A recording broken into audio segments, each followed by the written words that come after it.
Yeah, so I'm going to ask a question that wasn't actually on the list. So I'm going to throw you off a little bit. But going back to sleep, right? I find that we work in a center and we have a lot of parents coming to us about this issue. So can you tell us a little bit about why you chose to also be interested in that and focus on that? And also how we as practitioners can best support our families when working on issues like sleep, when we can't always be there with them all the time. Certainly. Greatly, and you don't need to be there. That's the beauty of it. But I have to give, when I was younger and I was working in group homes and whatnot, and then I met a girl I knew from high school, and this is like, it's gonna be a long story, but I'm gonna keep it brief. And then I chased her down to Baltimore, Maryland, and I got a job down at Kennedy Krieger Institute, and they hired me despite, I actually got hired to paint someone's basement before they hired me to actually work in the hospital. But all that said, that's a true story. Once I started working there, I got to work with Kathleen Piazza, and she wore a lot of hats. And one of the hats she wore was she was running a sleep clinic out of KKI, Kennedy Krieger Institute. And I was kind of her helper guy. And so I used to help her with some of the sleep clinic materials. And we actually wrote a book chapter together. And I had no right writing a book chapter. I had a degree in English. I had never taken a psychology class or a behavior analysis class, but I had worked with folks with disabilities for a time. And so anyway, she gave me a nice opportunity to work with her in a sleep chapter, and that's where it took off. And I loved, after that, I just was voracious reading about sleep problems and on the side trying to help people with sleep problems. Like I'd see someone nodding off going, how many hours did you sleep last night? And let's talk about stimulus control. It was like one of those obnoxious young people that wanted to fix people's behaviors before they complained about them. And sleep was one of them. So then as time went on, I used to just do some free sleep work. Wherever I was, I would just do free, help with that. And then I finally met a lovely student named Sandy Jin. She came to me from California when I was at Western New England. She was the first graduate student that says, yes, I want to study sleep. The problem with studying sleep is you get one data point in 24 hours. It's a very slow grind compared to like, come in the clinic and we'll, bang out research questions. And so Sandy had that developmental kind of patience, and we got to finally do some work with that. And the first study we did together was basically to build what we thought was a behaviorally sound, comprehensive approach to assessing and treating the sleep problem. And that article is published in JABA, and Jin, J-A-N's the first author. And from that, there's a tool called the SAT, it's S-A-T-T. And there's a free version of it, and it's translated in a few different languages. If you have French-speaking families, I know there's a French version up on our free website. And the SAT is the tool I would recommend you use. And you can do this over Zoom. You can do it over the phone.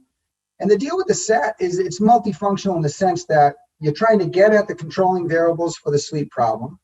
But it also gives you an opportunity to educate parents about the interesting biology and behavioral interactions that give rise to both problems and healthy sleep. And then finally, you get to design a family-friendly sleep treatment from it, because once you figure out what the controlling variables are, you now have options. We could do time-based visiting, we could do bedtime pass. So the SAT guides you with that. And there's also some free videos that I've done some trainings, and they're just floating around the internet. There's one from New Zealand, there's a couple on our free website, and that kind of describes the model, the 5 kind of components of that we would address in a behavioral intervention. And going forward, my colleague here at our company, Mashi Gayamagami, she's Canadian, so you'll like her.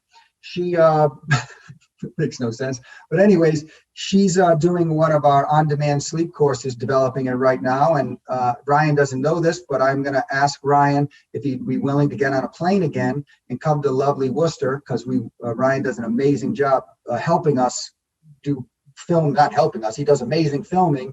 And then my colleague, Tony Camilleri, put some pedagogy to it, and then we put it as a course.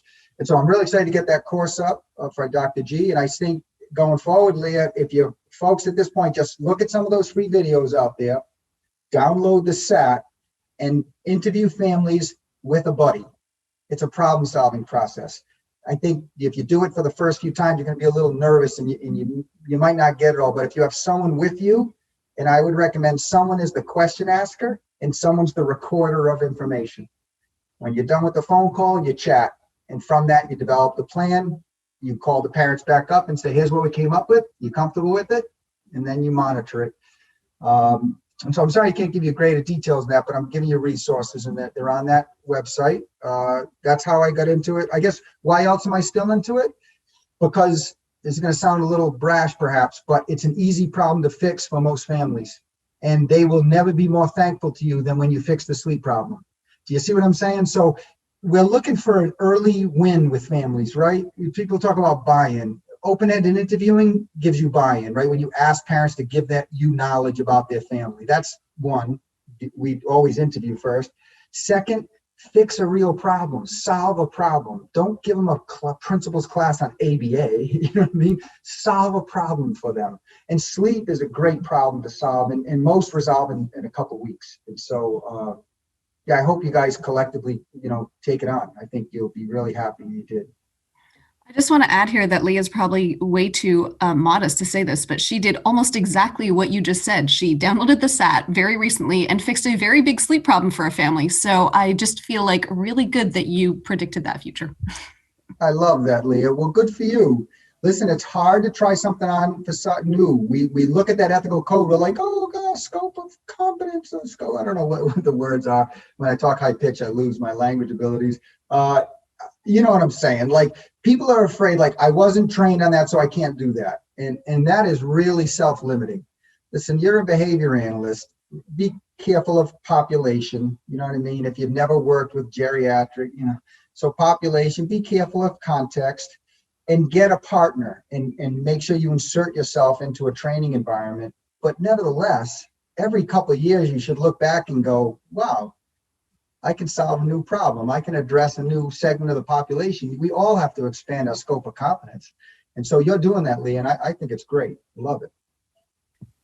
Thank you. I hope I embarrassed Leah sufficiently there.